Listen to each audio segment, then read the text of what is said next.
This episode of New Politics was released on the 1st of April, 2023, and produced on the land of the Wangal and Whadjuk people.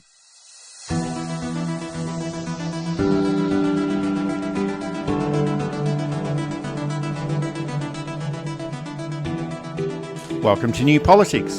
In this episode, we give a wrap-up of the New South Wales election from last weekend. The case against whistleblower Richard Ball continues, but it needs to stop. Social housing policy and freedom of information. And we look at what might happen in the Aston by-election. I'm Eddie Djokovic, editor of New Politics. I'm David Lewis, poet and dreamer, just trying to make my way in this crazy, crazy world. And a big hello to the Mayor of Strathfield, Karen Pensabini. Thanks for being a big supporter of the New Politics podcast, and thanks for listening in. And if you'd like to support New Politics, you can support us through a Patreon subscription, but whether it's a subscription or whether you just want to listen in, read our material online or buy a t-shirt or buy a book, it's all available at newpolitics.com.au, and all of this is a good way to support independent journalism.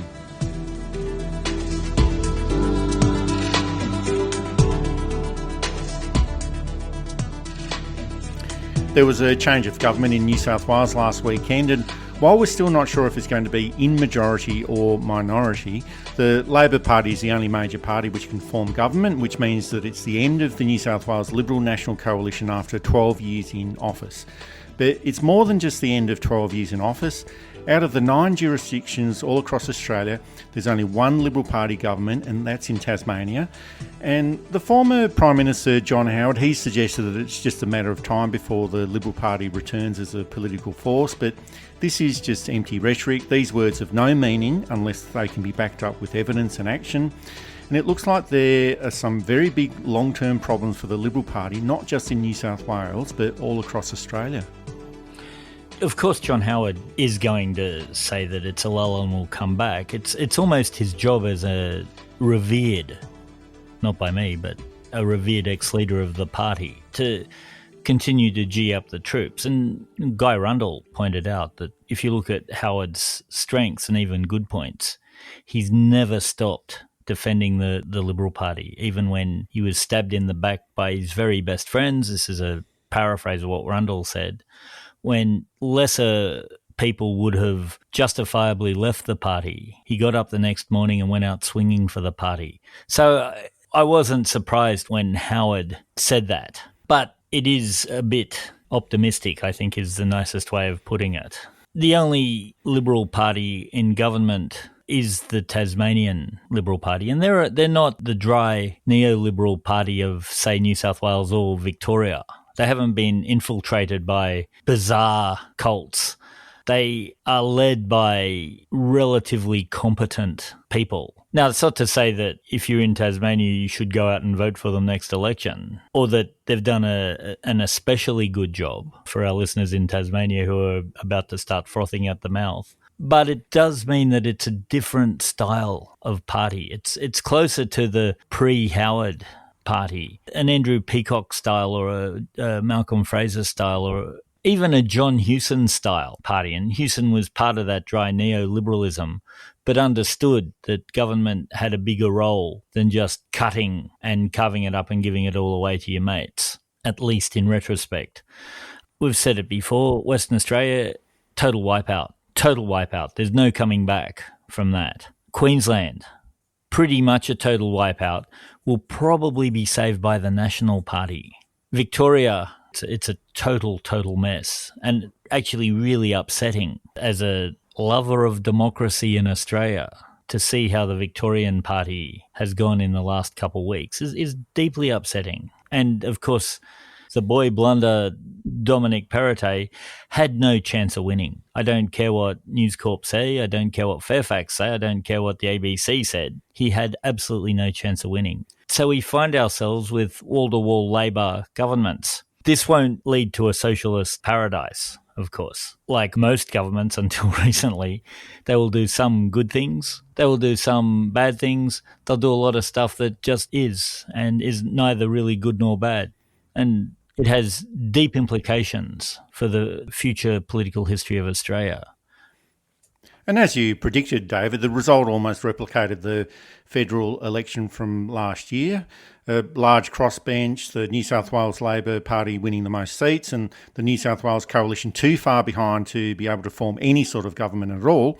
New South Wales Labor will probably end up being 1 or 2 seats short of a majority, so it will more than likely have to stitch up support with the New South Wales Greens or 1 or 2 of the independents. And Labor also ended up with 54.4% of the two-party preferred vote, which is close to the final Newspoll opinion poll, and it's also the highest ever two-party preferred vote without forming a majority government. So there are some quirks in the New South Wales electoral system at the moment. There were large swings in Liberal heartland seats, especially on the North Shore of Sydney. John Barilaro's old seat of Monero was lost to the Labor Party. So even though Labor is likely to govern from a minority position, it's returned to office after 12 years, and it should be able to consolidate into the future as well, considering that New South Wales has traditionally been a Labor state. And there have been some suggestions that governing in minority won't be very good for the Labor Party, but it will probably result in better legislation, and that of course depends on who holds the balance of power, but it might bring in some much needed reforms on gambling in New South Wales and restrictions on coal mining. Labor is quite timid on reforming these areas, but it might be forced to do something about it because of the pressure and the deals made by the crossbench, whether that's independents or New South Wales Greens. But ultimately, that would be a good thing for New South Wales, and I think it would also be a good thing for the Labor government. The Labor campaign wasn't a terribly good campaign. And I'll acknowledge too, and hello to all our Labor members out there, we love you too. I acknowledge that in a media system dominated by anti-Labor management, it's very hard for the Labor Party in opposition to make any headway at all. I think, too, that what we saw was a fairly uninspiring campaign that didn't bode well for 1 seat or 2 for a Labor government. But in all fairness, having seen some of Chris Minns' speeches and having heard the Treasurer, there's the potential there for them to grow into a very good and even great government. Whether that'll happen or not, I don't know. But certainly some of the right noises are being made. And I think it's important that I acknowledge that having been very hard on them, that there's potential there for them to be much better than it looked like during the campaign. And also a good campaign is a winning campaign, and the Labor Party ended up winning the election, essentially. And I think that people might be sick of us banging on about the media, but we kept on being told that the election result was going to be close and that there was even a possibility that the Labor leader, Chris Minns, was in danger of losing his own seat. And this was almost a reflection of the media performance in the Victoria election in November last year, when the mainstream media kept on saying that the election was going to be close and that Premier Daniel Andrews was going to lose his own seat, only for Victoria Labor to go on to win twice as many seats as any other party, and Daniel Andrews winning his seat quite comfortably. It was a similar story in New South Wales. Chris Minns received a massive 20% swing towards him. The Labor Party was miles ahead of everyone else in terms of votes, in terms of seats and two-party preferred voting. And sure, you could argue, well, they didn't win the majority, but they were the only party which could form a government. And I don't think that an election that is called by Anthony Green at 8:40 on election night is actually a close election. And that brings up that whole point about horse race journalism. And that's a term that was first mentioned by the US academic Jay Rosen back in 2010. And that's when politics reported like a sport. And this is what sport commentators do to spice up a one-sided contest, even when one side is 10 goals down and there's just a few minutes of the game left to go. And as it was in Victoria, none of the opinion polls suggested that the election was going to be close. And you could argue that a minority government suggests that it was a close race, but it's not close when there's only one party that can actually form government. So once again, the public is poorly served by the one-sided media coverage of politics. And in the case of the ABC, which keeps getting this all horribly wrong, there are no consequences for this continuously poor performance and poor reporting. And the ABC's 7:30 program, that's supposedly the ABC flagship current affairs program, they couldn't even be bothered reporting on the election result on the Monday. And this is Australia's biggest state and second biggest electoral event after federal elections. And it was almost like, well, our team lost, so we're not going to talk about it anymore. And just to extend that sporting analogy, it's a little bit like a sports program deciding not to report on the result of the grand final because it was not the result that they were after. Or, 100-0 thumping of their team. It was pretty close. They were in it till the end, and the coach was clearly sterling, and the people don't know what they're missing. But we're at a point too where I think, to sort of change tack a little bit, the Liberal Party is dead. And that, as a political historian, that does not fill me with glee. It's the end of an era that really started in 1943 with the election drubbing that they received in 1943. A small group of people, including future Prime Minister Robert Menzies, reformed the party, rethought what the party was about. And, of course, the United Australia Party was bereft with corruption issues, being too close to big business, losing touch with the people, not really having any policies. And you had a very energised and extremely capable Labor Party led by one of the few prime ministers who you could truly call great in John Curtin, a man who grew into the role and who should be a model for all prime ministers. The other great was his successor, Ben Chifley. After then, you get some very good ones, and down the line to Morrison-esque. Well, that's devolution in action. You can see the decline in the party from Howard to Abbott, slight bump with Turnbull to Morrison, each one worse than the other for different reasons, but certainly each one worse than the other. The difference in 1943 is that the UAP did have the remarkable intellect and leadership skills of Robert Menzies. I don't see any figure like that in the current Liberal Party. Now, that's not to say that that person doesn't exist. I just don't see it. And if our listeners have an idea of who might be able to lead the Liberal Party out of this, I would welcome those suggestions. But it's certainly not Peter Dutton. Peter Dutton is like Billy Hughes, who was the leader of the UAP. Hughes had been Prime Minister in 1917, and they were so bereft of talent in 1941 when Menzies steps down as Prime Minister, they turned to Hughes. It would be the rough equivalent of them turning back to Tony Abbott, really, which has been suggested. Well, that could always be on the cards, as ridiculous as that sounds. But yeah. But just getting back to New South Wales. So New South Wales Labor does have that habit of returning to office through a narrow margin, and that was the case when Neville Wran became Premier in 1976, and then the same for Bob Carr in 1995. And that was before both of them went on to consolidate a long period in office for the Labor Party. And looking at the history of New South Wales, that's likely to happen again. And we did mention before that the former Prime Minister, John Howard, he did say it's not to worry, the Liberal Party will be back soon as a force in politics. And some of our listeners have asked us to compare the current situation with what happened in 2007, which is the last time Labor had such a complete domination of politics nationally, when they were in office in every government all around Australia. And just to do some comparisons, in 2007, Labor held 60% of all seats across Australia, and that's federally, in the states and in the territories as well. And they also had 53% of votes in two-party preferred terms. And looking at it today, when you combine all of the recent elections, the seats and the votes are not that different. Labor holds 56% of all seats across Australia and has 54% of all votes in two-party preferred terms, and the only difference really is that the Liberal Party still holds in Tasmania. So these statistics seem fairly similar, but the big difference, I think, is the depth of these votes and where they're actually coming from.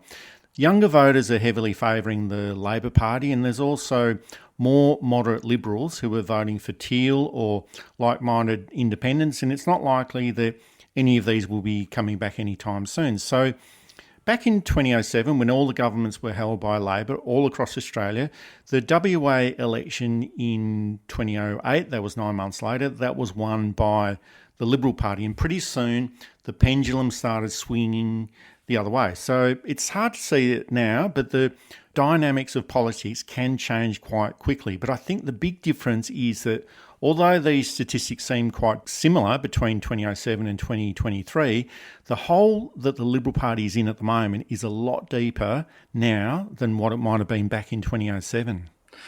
Yeah, I don't know that there's any coming back without major policy reform. And of course, the promise of neoliberal economics that in the long run, everyone will be better off. And in fact, in many ways, we're not better off. We don't feel better off. The system failed. Sydney in particular is the most tolled city in the world.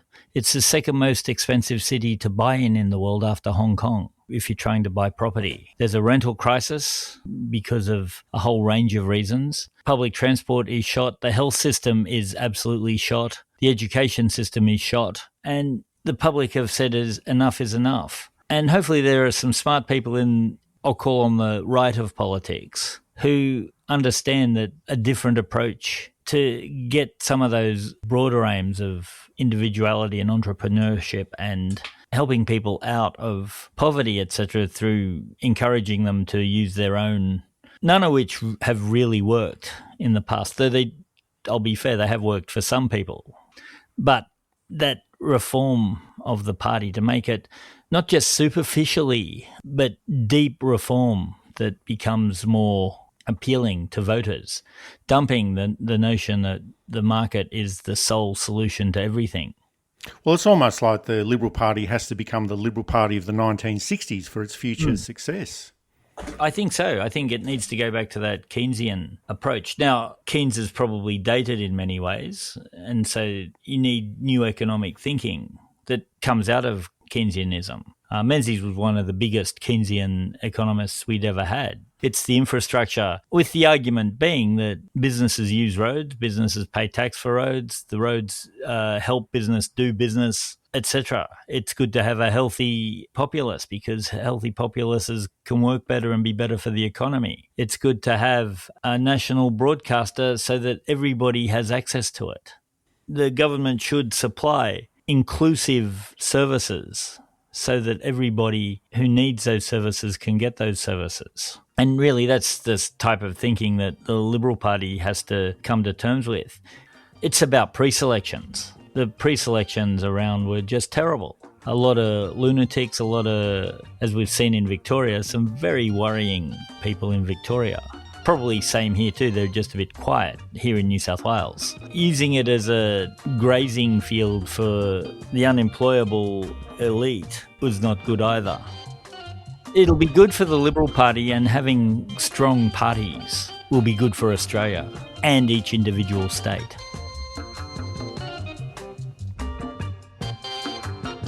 You're listening to New Politics. You can subscribe to us on Apple or Google Podcasts, listen through Spotify, YouTube, SoundCloud and Amazon Music, or you can find us at newpolitics.com.au. And you can now support New Politics through Patreon.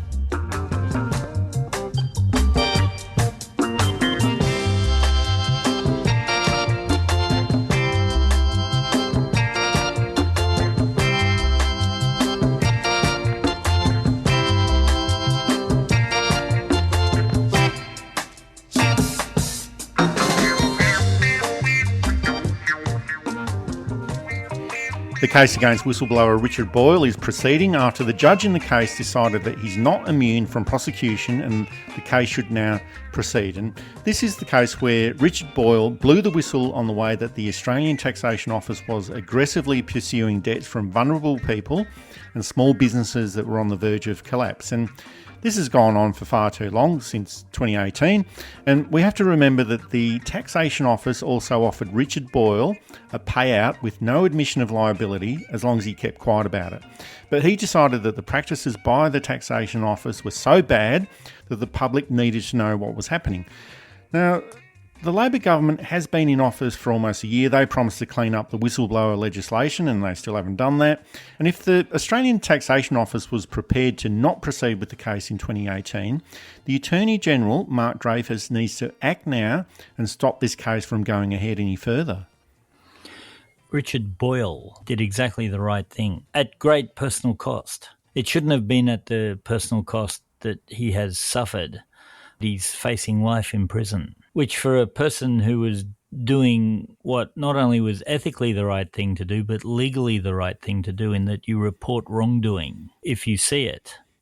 It doesn't bode well for a government that wants to clear up whistleblower legislation and doesn't start here and get rid of all of those cases. And there are quite a few cases at the moment. And the lawyers for Richard Boyle, they were seeking immunity under the Public Interest Disclosure Act. And this is an act that was actually introduced by Mark Dreyfus when he was previously the Attorney General in 2013. So this is his act, and it's pretty clear that if the actions of Richard Boyle are not exempt from immunity, well, that act is not working the way that it was intended to work. And the public prosecutor has already reduced the number of charges in this case from 66 down to 24.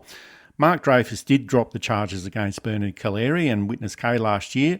He's the senior legal officer in the country, and he does have the discretion to drop this case as well. And in the past, David, we've given the Attorney General the benefit of the doubt, suggesting that there might be some unintended consequences by dropping the case at this stage, causing legal problems in other cases by setting a precedent that they don't want to set. And sure, we realise that public servants are there to do the job that they are asked to do, even if they don't like the job that they're being asked to do. But in this case, the Australian Taxation Office was behaving unethically, immorally and illegally, and it was right for them to be called out. And the fact that the Australian Taxation Office was prepared to not proceed with the case back in 2018, I just don't think that there are any further reasons to continue with the case against Richard Boyle.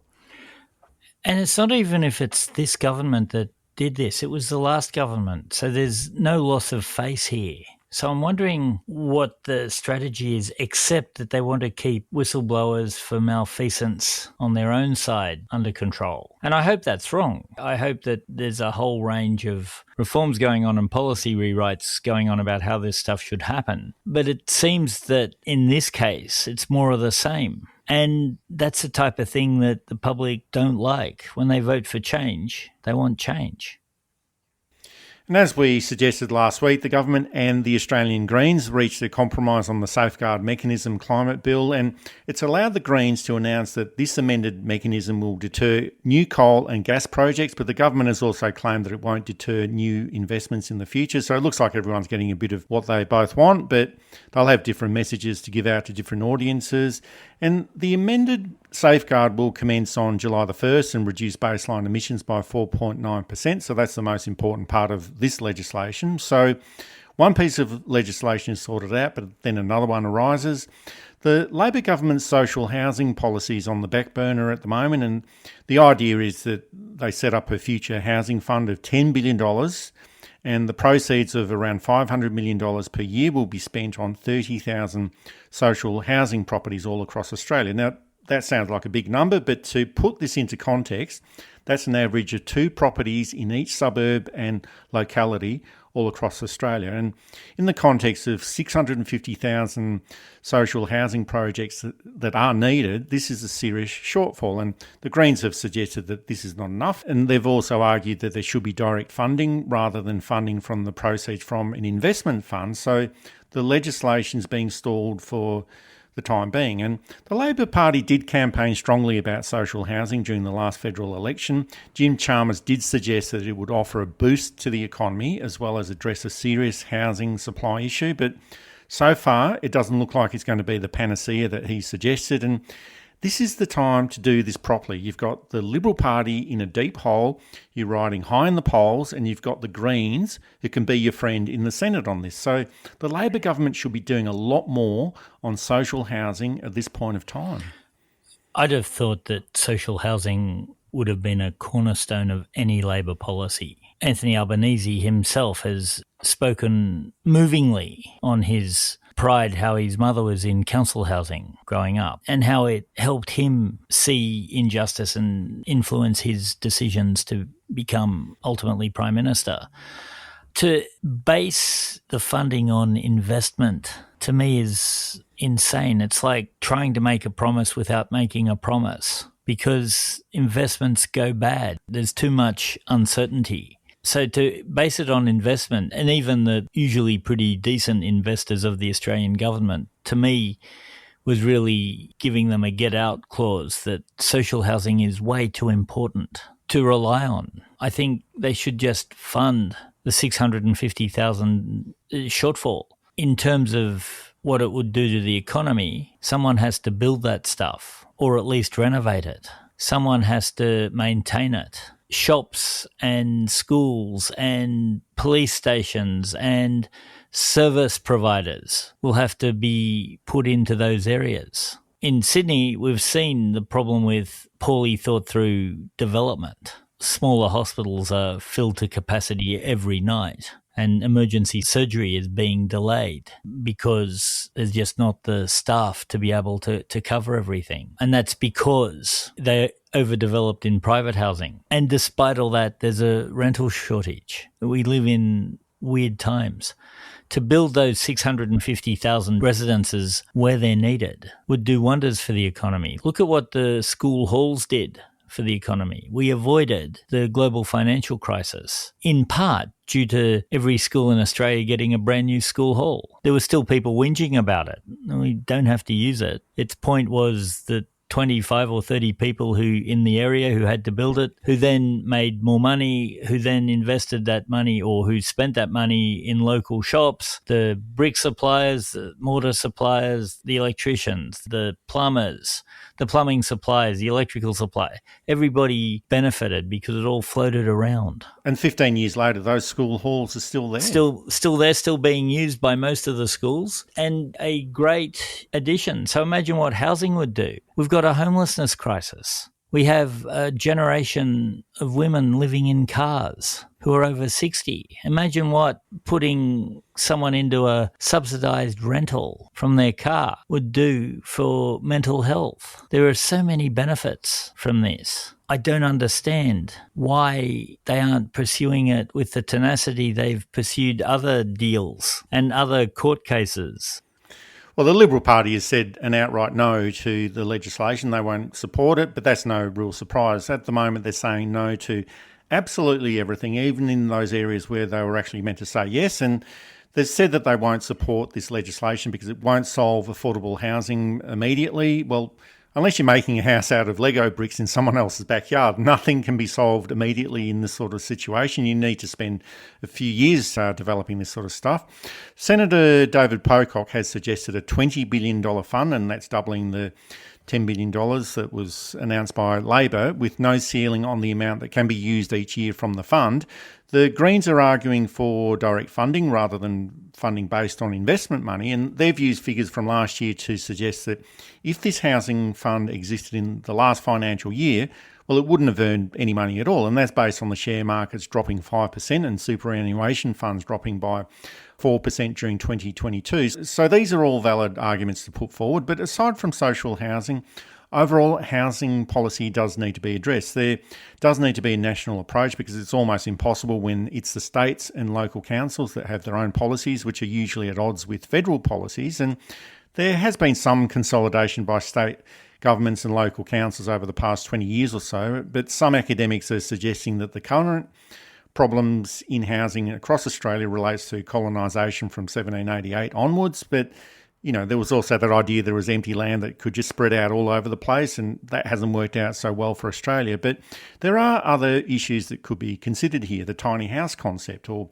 smaller properties, development of villages and smaller urban communities. But all of these ideas could be included or negotiated by the Australian Greens.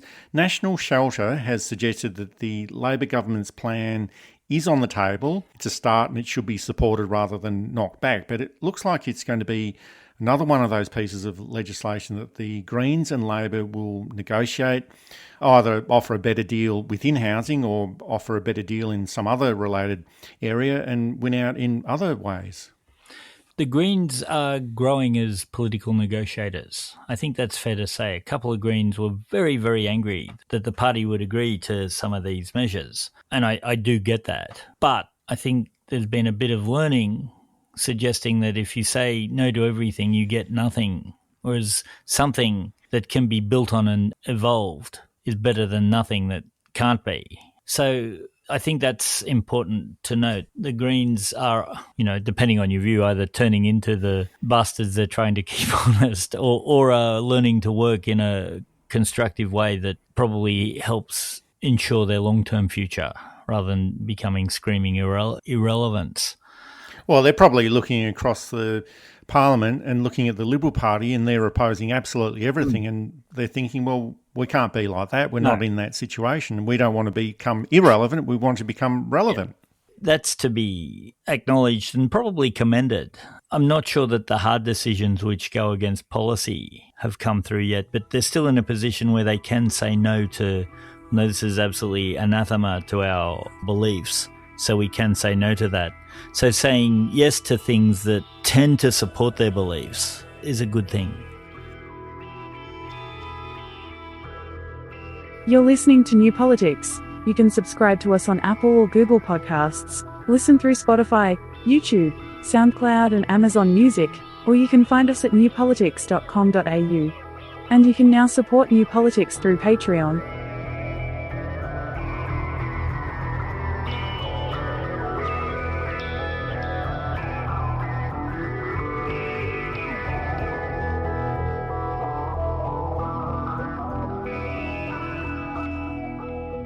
The Australian Greens, the entire crossbench and the Coalition have created an inquiry into the Freedom of Information System, and I think it's a little bit rich for the Coalition to call for this, considering they're the ones who actually destroyed the current system. But reforming the Freedom of Information System can only be good for the public interest. Almost 600 Freedom of Information requests have been in limbo for at least the past 3 years, and there's almost 50 requests that haven't been addressed after 5 years. And of course, there has to be a system of reducing frivolous and vexatious requests, and one of those, I think, is the one pursued by former Senator Rex Patrick in being able to view the Prime Minister's diaries. But it can be quite expensive to make a Freedom of Information request, and the system does need to be cleaned up quite a lot. Again, good government is transparent government. Some things do need to be kept out of the public eye. Individual salaries of middle managers and below. Commercial in confidence to a small extent. I think you can go too far with it and has been used by governments in the past to really just promote rotting within the system. Military logistics maybe as things that you mightn't want too public. And also criminal investigations and medical records. That type of thing. There's some stuff that shouldn't. But when it comes to public expenditure, when it comes to policy decisions, when it comes to who is involved and what's happening and who does this type of thing benefit, if it's not open, you can only assume that there's something terribly wrong with it, because if there was nothing wrong with it, they'd be happy to share it. So this is why the FOIs are really important. You also have the notion of sometimes FOI does involve the person directly, and so getting access to files that have affected them in some kind of way is really important. So there probably should be some kind of charge on FOI to discourage frivolity, but it should be the type of thing that doesn't need to be used much, but is available when required and accessible when required.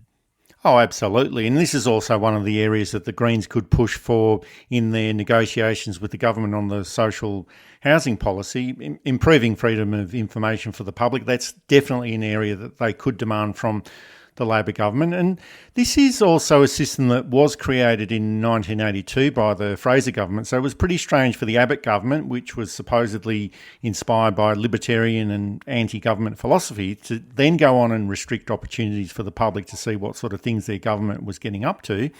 So the public does have a right to know what type of information a government keeps about its citizens and how it came to certain decisions in office as well. And having a high quality, fair, equitable and robust freedom of information system is a sign of a healthy democracy, and it gives the public confidence in the actions of government as well. And even though the current freedom of information system is quite flawed, if we didn't have it in place, the work of journalists such as Ronnie Salt and Jommy T in exposing the secret ministries of Scott Morrison might not have been possible. And if we didn't have that material available to us, well, we'd probably all be thinking that Scott Morrison was just some idiot former Prime Minister sitting on the backbench instead of the mini tin pot dictator that he was on the verge of becoming. So it is important to have a strong freedom of information system in place, even if the government of the day doesn't like the idea of it.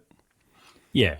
You're going to get caught out. You just have to accept that you're going to get caught out. So you improve your behavior so you get caught out less than perhaps you might have had you not. Things happen and decisions get made that in the cold light of day, or maybe we should have gone the other. Mistakes happen, all of that. It's not all about corruption and incompetence, but it is about making sure that people know why decisions were made. And sometimes even when you know that it was a dumb decision made on a day where nobody was thinking right, that does make things a bit easier for you to cope with. And it also makes it easier for things to be repaired and reformed. So AUKUS treaty comes through as something that a good FOI might clear out. But again, you bite down on it, you accept it, you fix it, and you move on. And I'd have thought that a government that is promising change and is promising improvement, and I'll be fair, has delivered this in a lot of cases, doesn't want to deliver it all the way around.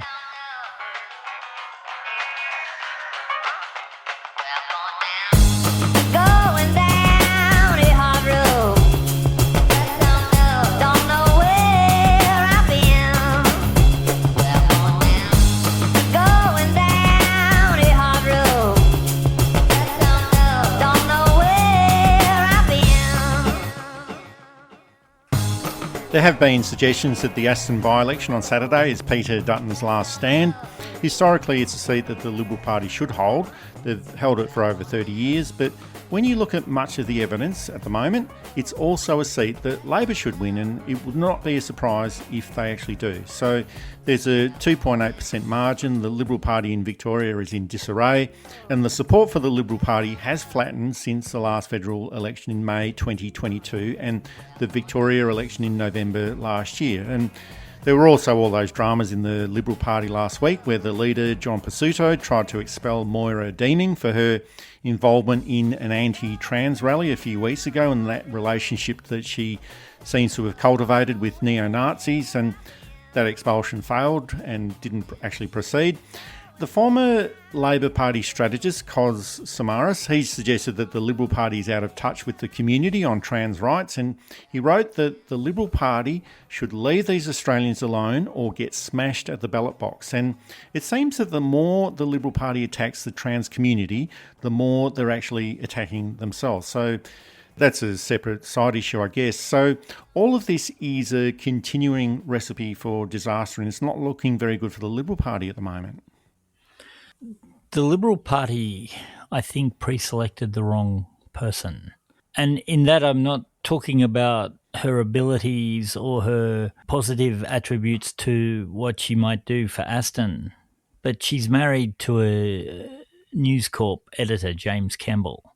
I think that just sends the wrong message, that the Liberal Party was not prepared to change. It should have been a strong local, certainly female, person of colour perhaps, but they could have sent a message that the party was changing and was listening. They've picked the wrong person. Well, I guess the other point is that just because Roshena Campbell is married to a newspaper editor, it shouldn't preclude her from running in that seat. But the issue is that the newspaper editor is from News Corporation, and that does send out the wrong message, as you suggested, David. Yeah, a woman should be able to do a job without her husband being a factor. But this is a special case. News Corp is not popular in Victoria, and it's less so in Melbourne. The people of Melbourne remember how News Corp behaved during the pandemic and how they treated the Premier. I think the talk is that Mary Doyle might win it. It's really anybody's game, except I think I can wipe out Roshena Campbell. Well, this one is quite an unusual by-election, and the focus itself isn't so much on the seat of Aston, and Aston is on the outer edge of eastern Melbourne, but the focus seems to be on how the result will affect politics outside of Aston. And if the Liberal Party win, well, they'll see that as a vindication of their campaign on cost of living issues and their first step back to electoral relevance, and they'll claim all of this whether they win the seat by 1 vote or 10,000 votes. So a win in the seat is absolutely critical for the Liberal Party and for the leadership of Peter Dutton. And if the Labor Party wins, well, that's good for them. A political party will always like to take a seat off their opponents, whether it's at a general election or at a by-election. And if they do win, it would add to that little buffer that they gained at the last election. And if Labor doesn't win the seat, well, they can claim that no government has ever won a seat off an opposition since 1921. They haven't held the seat for over 30 years, and it was previously a safe Liberal Party seat, so they can bring up all of those issues. But if the Liberal Party lose the seat, it's an absolute disaster for them. All of those dramas in the Liberal Party over Moira Deeming during the past week have come at the wrong time. They've also got a federal leader who has kept a low profile during the Aston by-election. And sure, Peter Dutton's been there 4 times during the election campaign, but he hasn't really had much of a profile there. And there's an odd situation where Peter Dutton didn't campaign at all during the Victoria election last year. He didn't campaign at all during the New South Wales election this year. He has kept a low profile during the Aston by-election. So you think, well, what are you going to do during a federal election campaign? You can't just have Peter Dutton campaigning in Queensland, and that's his home state, and the Liberal National Party holds 21 of the 30 seats up there. So they can't have him just campaigning in Queensland and then hide him from all the other states all around Australia. That's not really a winning formula. So if the Liberal Party does lose Aston, this is probably going to be the lowest point the Liberal Party can reach at the moment. And also, if they can't learn or see all the lessons that they've been given by the electorate over the past 3 years, plus all of those endless pieces of advice that we've been providing to the Liberal Party, David, they probably never will learn those lessons ever again. In a federal election, if your federal leader isn't a part of the campaign, it's a problem, isn't it? If there was a by-election in a Labor seat, say, and if Anthony Albanese didn't show up, you'd write the seat off. And, you know, if one of those Green seats, if Adam Bent doesn't show up, even in pictures, there may be that the schedule doesn't allow the Prime Minister to turn up to a campaign over 4 weeks because overseas trips and meetings and what have you. But you'd want at least a picture showing the endorsement of the leader and everyone saying, well, yes, he or she is the leader of the party. They must be a good candidate because they've put the picture up. It's just insane that they would run a federal election campaign and try and ignore the person who they want to lead them federally. And I think that probably says it all about Peter Dutton's leadership. I don't know that it will finish his leadership because it's the first by-election, but it will make the next one a bit harder, and at the moment there are no safe Liberal seats. After Kooyong and North Sydney and all of those other previously safe Liberal seats, and a lot of the ones that survived are marginal, close to marginal now, the next by-election just makes it that much harder, and then the next one that much harder again. If I was Peter Dutton, I'd be having a good hard look at myself and working out whether this is really the job for me, and whether I'm destined to be Prime Minister, because no one's going to fall over and let you cross the line like they did with Morrison. And you can't do that from opposition anyway. And the opposition is too weak to be able to outflank the government. So we have these disgraceful displays of not turning up to hear the legislation to the Voice to Parliament being read, running out of the building to prevent votes going to the COVID legislation. It's a party in disarray. It's a party of rabble. It's a party that's not confident, that lacks direction, that lacks leadership. And Peter Dutton may be the nominal leader, but he's not leading. And that's probably the first thing they'd have to do to get serious reform in, get rid of the leader.